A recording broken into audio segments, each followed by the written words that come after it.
Swan, he has no other name. His past is a mystery, but his work is already a legend. He wrote and produced his first gold record at 14. Since that time he has won so many, he once tried to have them deposited in Fort Knox. He brought the blues to Britain. He brought Liverpool to America. He brought folk and rock together.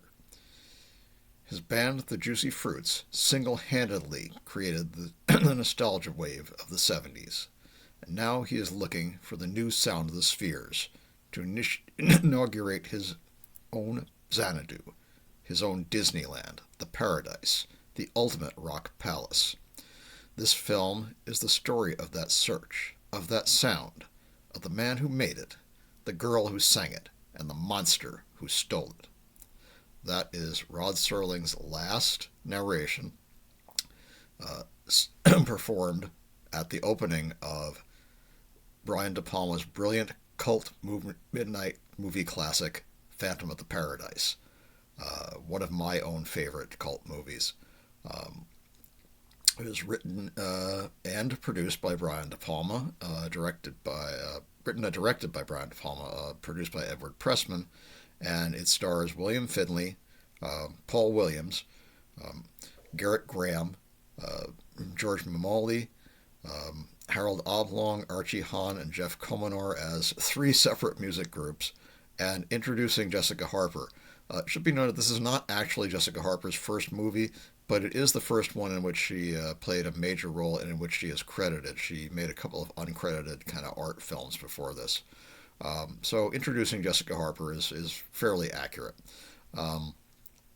It's a very crazy movie. It's basically a strange mix-up between Gaston Leroux's 1910 novel Phantom of the Opera,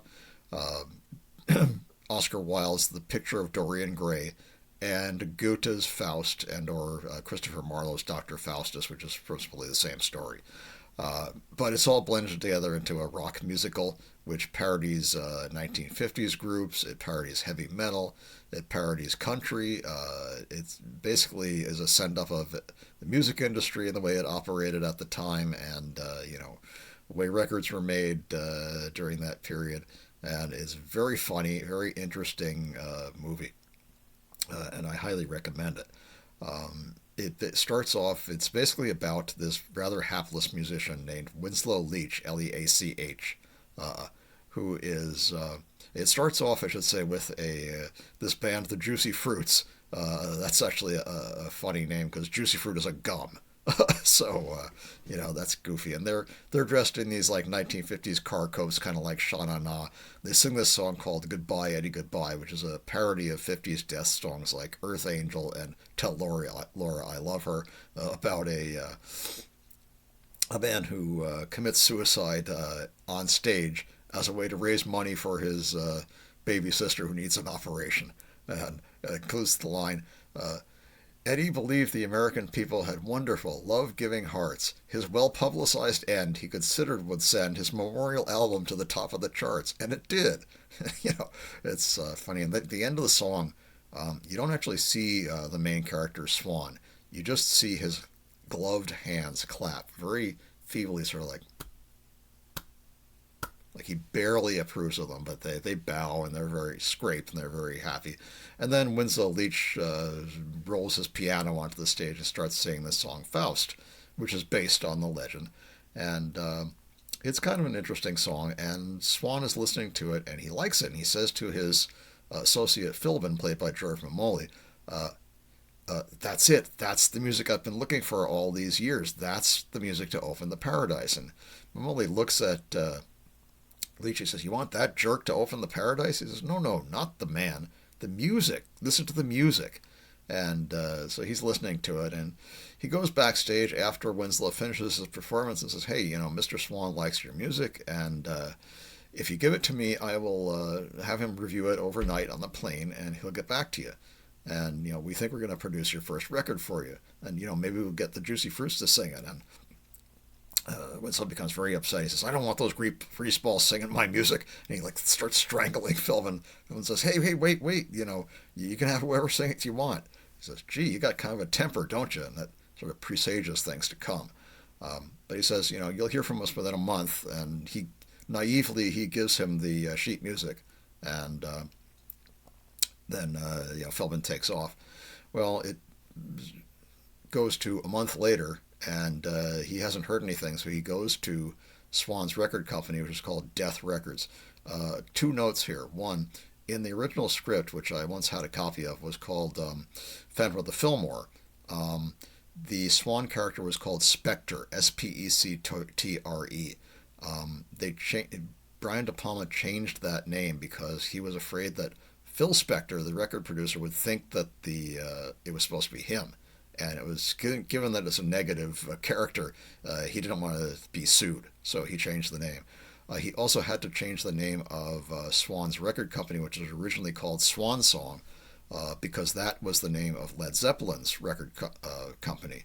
So he changed it to Death Records. Anyway, Winslow comes to Death Records and he says, "Hey, Swan looked at my music and he said he was going to publish it, and I haven't heard anything back from him. It's been a month." His secretary, a very beautiful girl called Mary Margaret Amato, looks up his name in a Rolodex, and under the Rolodex it says Winslow Leach, never to be seen. So she presses a red button and two security guards come and throw him out of the building. He waits until dark and he sees Swan's limousine leaving, and he quickly hails a cab and says, "Follow that car." And he follows him to his house, which is called the Swanage. It's in upstate New York somewhere, and is surrounded by security guards. It's very difficult for him to get in, but he does. And when he gets in, he sees all these women on this staircase leading up to an upper floor, and they're singing Faust. And he asks one of them, "Hey, what is this?" And she says, "Well, don't you know? It's the music that Swan chose to open the Paradise, and he's auditioning girls to sing it." And he says, "You got to be kidding." And this one girl says, "Do I look like a kidder?" Now, I'm not sure, but I think that the actress who says, "Do I look like a kidder?" is Susan Sarandon. She's uncredited, and she's wearing a wig, but I'm pretty sure it's her. It looks like her, and it sounds like her voice. It might not be, but it might be. Anyway, he meets another singer on the stairs who he likes, and that's Jessica Harper. And she's singing it, and she's slightly off key, and he helps her. And she says, "Wow, that's great. How did you know it?" And he says, "How did I know it? I wrote it." She said, "Well, your name's not on the sheet music, and if you wrote it, how come you're not auditioning the girls to sing it?" He says, "Well, I'll ask Mr. Swan when I see him.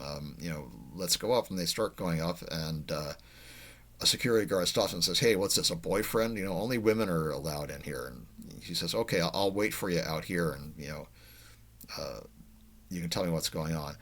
There's in this room, there's literally a casting couch. There's a couch, and each singer lies down on it, and Philbin jumps on them, and then they're thrown off the back of the couch, and the next one is thrown onto the couch.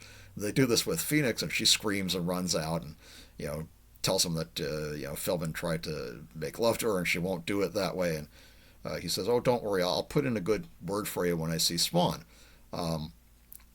And he tries to see Swan again. He's thrown out by the security guards. He somehow sneaks into a kind of a private bedroom where there's this red, round bed, and there are all these sort of scantily clad women on it. And one of them says, he's watching us right now, and he's dressed. Winslow is not dressed like a woman. Make of that what you will. But Swan eventually comes in, and he says, "Oh, Mr. Swan, it's me, Winslow. You're auditioning women for my cantata, and you never got back to me."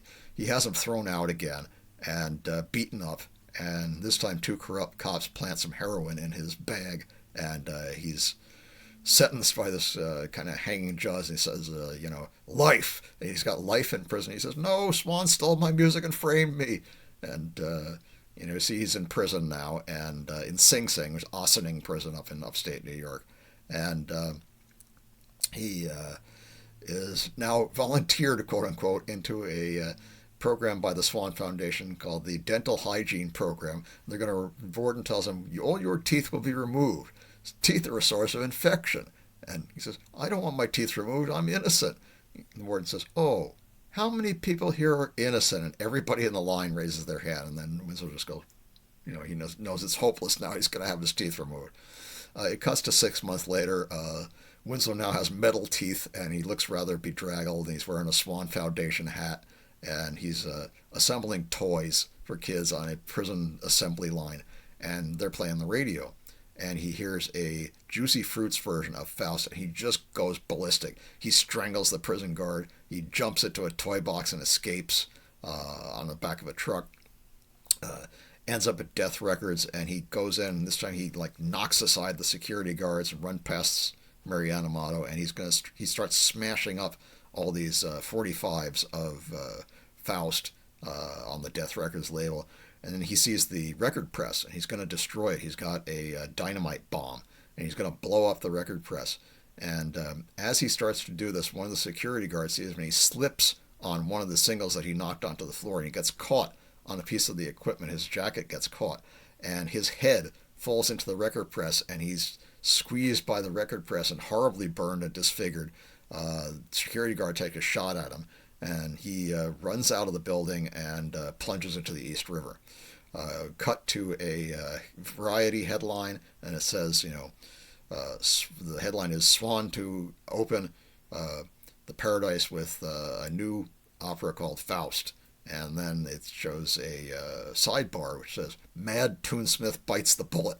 And you see a blurb that's about 3 lines long. It says, just Winslow Leach, songwriter and convicted doper, tried to break into Death Records. He was shot by a security guard, and he jumped into the East River, and his body was never recovered. We figured, well, that's the end of Winslow, but of course it's not. A few months later, the Paradise has been opened, and there are a couple of security guards just hanging around the parking lot, and all of a sudden something comes out them going, and they scream and run away. And then you don't see anything, you just see a hand. And then he goes up whatever this is, goes up the stairs, sees some more security guards, and one of them's kind of acting tough. He sees something, he screams too, and he runs away. And then you see 2 doors. One says wardrobe, one says wardrobe storage. And this, whatever it is, walks into the wardrobe storage locker, finds a kind of a Frankenstein-like outfit. It's a leather outfit with chest buckles, and also has a silver cape. And he finds a bird mask that looks kind of owl-like. And one of the eyes is blacked out, but he can see out the other one, and it'll cover his deformed face, so he puts it on. He sneaks into a rehearsal room where the Juicy Fruits have now reformed themselves into a Beach Boys parody called The Beach Bums, and they're singing a song which is also based on Faust, but it's called Upholstery. And the first line of the song is, "Carburetors, man, that's what life is all about." And they're saying, in this Beach Boys kind of tune. And instead of blowing up the record press, he's going to use the dynamite to blow up this cardboard car, that prop that they have these scantily clad girls sitting on, and hopefully destroy the band. Well, the bomb goes off and it blows up the car, but the band miraculously escapes. I think it only just injured a couple of the girls. Now Swan is aware that something's wrong because he has the whole place covered by closed-circuit TV cameras, and he sees the Phantom. And he says to him, whoever you are, we can work this out, and, I'll make sure that whatever you want, you're given, and you can trust me. Trust me, he says, which is an ironic line because Swan is not someone to be trusted at all. He eventually tracks him down, and he tries to get him to speak. He says, "What happened to your Winslow? Is that you? And what happened to your voice?" He pulls the mask off. Says, "What happened to your face?" And he brings him into a sort of a private music lab, and he plugs him into a keyboard and starts messing around with switches and things. And he somehow, through this keyboard, he can sing, but his voice now sounds like Paul Williams, not like his own voice. And then he also rigs up a voice box through which he can speak, but he sounds rather raspy, sort of reminiscent of Vincent Price's Dr. Fives when he plugged his neck into a Victrola so he could talk when he was also horribly injured. I think he got that from that. He sounds a bit like Darth Vader, but of course this movie was made many years before Star Wars, so that's not who he took it from. He starts saying that he wants Phoenix to sing his songs for him, that she can be his voice now. And Swan says, "Well, I'll agree, but you have to sign this contract." and he hands him this contract that's full of very strange things, like anything that's deemed as excluded is deemed included.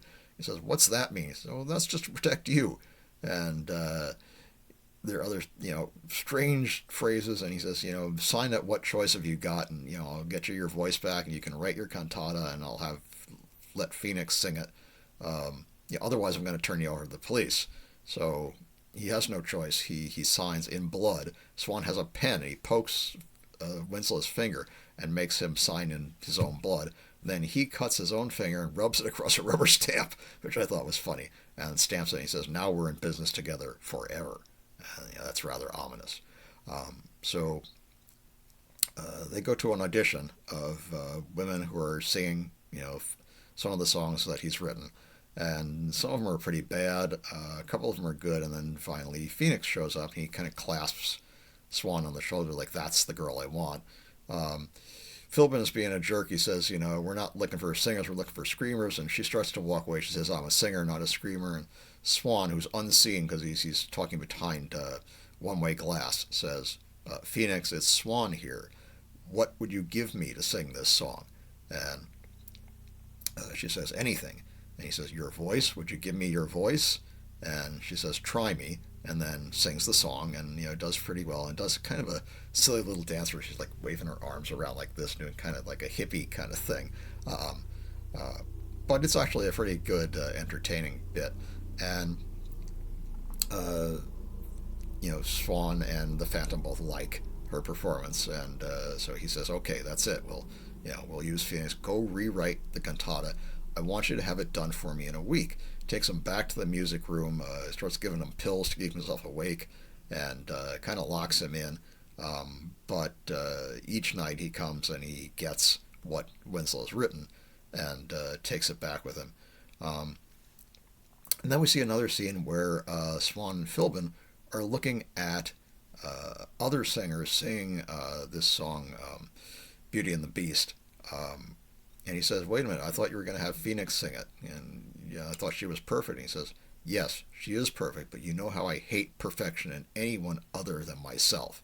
So he's looking at various people, country music singers, and a group that's sort of like the Supremes.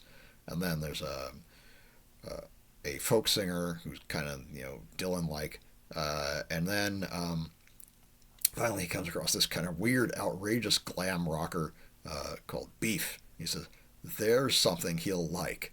And next we cut to a press conference, and the Beach Bums / Juicy Fruits have now been transformed into the Undeads, or sort of a goth-looking group, like kind of like Bauhaus before Bauhaus. They're dressed as, zombies, sort of, with black and white kind of costumes that look like something out of the cabinet of Dr. Caligari. I think that's a conscious nod by DePalma also. And there's this jagged-shaped coffin on stage, or irregularly shaped cardboard coffin.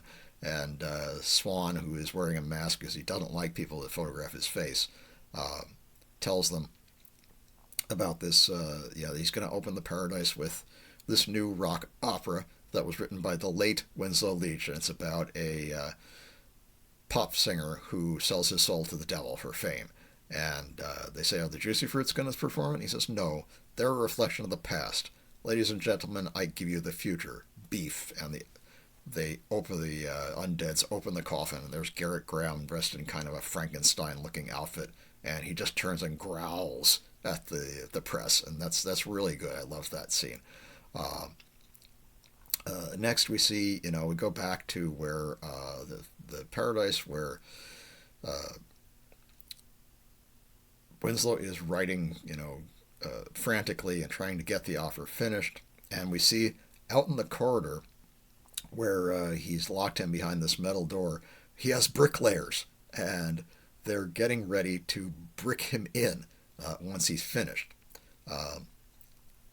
Finally, he finishes it, and Swan comes in and takes the sheet music and tells him to seal him in. And you see the bricklayers starting to seal up the room. Winslow wakes up, and he hears down in the rehearsal state. We see some rehearsals, and now Phoenix is just going to be a backup singer, and Beef's going to be the singer. And he's trying to rehearse, and he can't get the chorus is right because it was scored for a woman. And he says, you better get yourself a castrato because this was scored for a chick. And Swan offstage says, make it your own. You can sing it better than any bitch.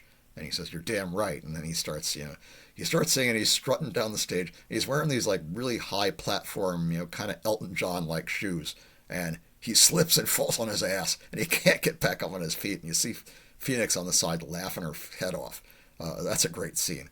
And somehow Winslow wakes up during this time, and he hears Beef singing one of these. Or no, Beef is getting kind of nervous, about the premiere. And Philbin tells him, take a shower and relax. So he goes into the shower, and he starts singing this song, Life at Last. And Winslow hears him, and he's outraged. And somehow, and we don't know how, he breaks out of both the brick wall and the metal door. You just see this metal, like, scattered, and all the security guards are dead. And in a scene that's a tribute to Psycho, very conscious because DePalma was a big Hitchcock fan. You see the knife. He's in the shower, and you see the water running, and the knife comes down and slits open the shower curtain, and he takes a toilet plunger and shoves it into his face and says, the Phantom says, never sing my music again. It's only meant for Phoenix. Only she can sing it. Anybody else who tries dies. Now, Beef freaks out, and he's going to leave. And he's starting to, sneak down the stairs. Meanwhile, the Paradise is about to open, and Philbin's going through checking tickets, holders on the ticket line, and he sees him sneaking down the back stairs. He says, where are you going, Tinkerbell? And he says, didn't you hear that, scream? The Phantom just came into my shower, and he threatened my life. He says, only Phoenix can sing his song. Anybody else who tries dies. He says, I know what this is. It's speed. He says, what do you know about it? You just give it out, and I'm the one who takes it. And he says, I'm a professional. I know drug real from real. And that's a great line. And he forces him back upstairs. He's yelling, help the Phantom. Well, next we see a song sung by the Undeads, who are going through the audience with these rather fake-looking, rather obviously cardboard with aluminum foil over them, guitars with sides on them, and they're slashing up the audience, or it looks like just like mannequin hands and mannequin legs come out, and like a mannequin torso, and there are these nurses in the background dressed like zombies also, and they're sewing these parts up into like a box that looks like the table from Jesse Wales' Frankenstein in 1931, and each part that comes on, they sew up. And eventually they get a head that looks a little bit like Garrett Graham's head, and they sew it together. And then you see, as the next number is about to start, you see the Phantom going up a rope into the rafters. And he starts watching Beef sing the song Life at Last. That was actually not sung by Garrett Graham. It was sung by a heavy metal singer called Ray Kennedy. But he does a good job lip singing it. And he also does a little bit of, camping around with it. He's playing around. He sings this song, that he's bored stiff and he's looking he needs a woman, but he's looking at a man and giving him a kiss. And he's being kind of gay with it, and, just having fun with the role. And blowing kisses to the audience and being kind of goofy and wiggling his butt. And then, the Phantom sees this and he's kind of outraged that he's, screwing around with his music so much. And so he takes a neon lightning bolt and throws it down this line, and it hits the amplifier, and it electrifies Beef as he's playing his guitar. And the audience goes nuts. They start screaming, Beef, Beef, Beef. They think it's part of the act, and even when they're spraying him out with a, fire extinguisher, and, Philbin's saying, get him out of here, and they still think it's, just an act. That, I think, is a comment on, the music industry and, the price of fame, literally. And Philbin's panicked now, so he rushes Phoenix out on the stage and says, look, somebody just killed Beef for you. You better go out there and do a good job. And she's nervous, but she sings this song called Old Souls, which is really a good song. And the audience loves it, and they start chanting, Phoenix, Phoenix. Now it's starting to go to her head. She's got the fame bug, as it were. She goes backstage and finds a big bouquet of roses sent to her by Swan and says, "To my latest star," and now she's a bit smitten, and Swan takes her off to the Swanage and makes love to her, knowing full well that Winslow / the Phantom is watching them on the roof, because again he's got a closed circuit TV camera watching them. And Winslow is distraught and he screams and he tries to kill himself. He stabs himself in the chest with a big knife, and then he looks exactly as he falls like the bird on the Death Records label. And then Swan comes up and pulls the knife out of his chest, and his wound seals, and he throws his contract onto his chest and says, "You didn't read your contract closely enough. You gave up your right to rest in peace when you signed this." And you see that on the contract it says, "This contract terminates with Swan." So he tries the next thing. He tries to kill Swan. He stabs him in the chest, but the knife won't go in. It won't penetrate. And he says to Winslow, "I'm under contract too." That's kind of scary. He says, "I want you to write a whole bunch of new love songs for Phoenix, and if you so much as say boo to anybody at the Paradise, you'll never see her again."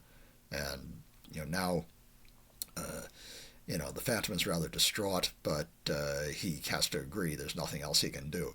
Well, he tries to warn Phoenix about all of this, and she just won't listen to him. She doesn't think he's Winslow. She says, "Winslow's dead. You can't be Winslow." And says the freak that killed Beef is on the roof, and they try to chase him away. Winslow finds out, or Winslow discovers that there's a vault in the Paradise, and inside he finds a tape called Contract of Agreement, which is what his contract that he signed with Swan said.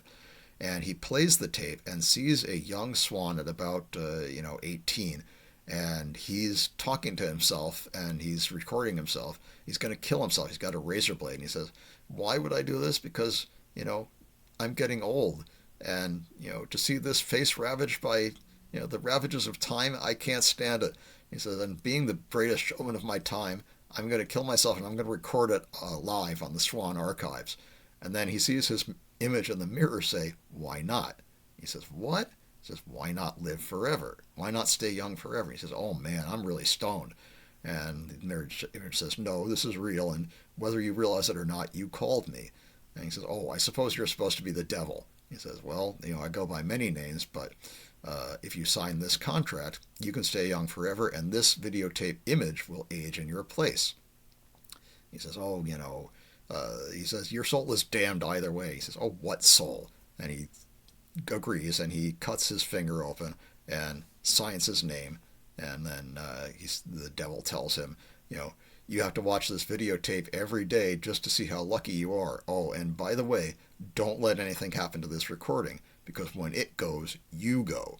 And then you see the contract that Winslow signed, and also a contract that was signed by Phoenix, and we don't know what's in it yet, what he wanted from her. Winslow is outraged, and he knocks over the videotape player, which is an old quarter-inch videotape, and burns it. And he learns, because he's watching some of these other video cameras, that Swan has actually planned to have Phoenix assassinated as they're married on live television at the end of Faust. And when the priest, who's played by Philbin, says, "Till death do us part," the assassin's going to kill her. So he runs as quickly as he can to the building where the assassin is. He knocks the rifle out of his hands, and instead of shooting Phoenix, he shoots Philbin and kills him instead. Then he swings down onto the stage where Swan is wearing a mask, because they say he doesn't like people seeing his face. And he pulls the silver mask off of his face, and you see, just as in the picture of Dorian Gray, his face is old and bloody and horrible and aged. And he takes there are these girls dancing around in these bird costumes, which again I think is supposed to reflect the Death Records symbol. And he pulls off one of their beaks and starts stabbing Swan in the back with it, and he starts bleeding. And of course his wound opens up now too, because as it said in the contract, this contract terminates with Swan. He starts crawling towards the stage, towards Phoenix. He's dying, and suddenly she realizes he really is Phoenix, really is Winslow. And she says Winslow and tries to save him, but it's too late, and they both die. And then the final song, which is called "The Hell of It," plays over the end credits, and there's some ironic lyrics. The best is the final lyric is um, live for nothing, born in vain, super destructive, you are hooked on pain, and though your music lingers on, all of us are glad you're gone. And that applies to both Winslow and to Swan, of course. And that's, kind of ironic. When this film was released, it was a box office flop. And didn't make any money. It was very badly reviewed. One of the reviewers kind of pointed out, and there's a little bit of truth in this, that these areas that it parodied didn't really need to be parodied because they're sort of self-parodying. But I think that's kind of beside the point. I still think it's a really good film. The soundtrack is excellent. It was actually nominated for an Academy Award. It didn't win, but it was nominated. All the songs are terrific. And Paul Williams gives an absolutely terrific performance as Swan. He's deliciously evil, and yet somehow likable, too. And that's hard to pull off. Jessica Harper is also very good, as is the late William Finley and Garrett Graham, whom some of you may have seen on Star Trek The Next Generation as a Q who wanted to kill himself, where he did a very good job in that, too. And again, somehow somebody at Fox got the idea, I guess probably after the success of the Rocky Horror Picture Show, let's release this as a midnight movie and see if it flies. And it did. There are a lot of people who really enjoyed it and were as enthusiastic about it as they were with Rocky, dressed up as their favorite characters, started shouting lines back at the screen and singing the songs. They had a floor show. I know because I saw some of this. I first saw it in 1978 at the 8th Street Playhouse in New York City, where I also saw the Rocky Horror Picture Show just about every Saturday, or at least every Saturday I could afford to go. And I saw Phantom there quite a number of times as well, and then I saw it again a lot in San Francisco when I was going to San Francisco State. Just rewatched it the other night. It's still as fresh, still as funny, still as interesting as it always was. For a 70s film, it's strangely undated. One of the interesting things is in Serling's monologue, he mentions a quote-unquote nostalgia wave of the 70s. Well, that wave hadn't really started in 1974. It didn't really start until after the release of American Graffiti and subsequently the show that developed into Happy Days. So it predicted, in a way, that there would be a 1950s nostalgia wave in the 1970s, and that came true. It's really a good movie. I highly recommend it. It's funny. The music is terrific. The acting is top notch. And Garrett Graham is absolutely hilarious as Beef. So you'll enjoy it. Trust me.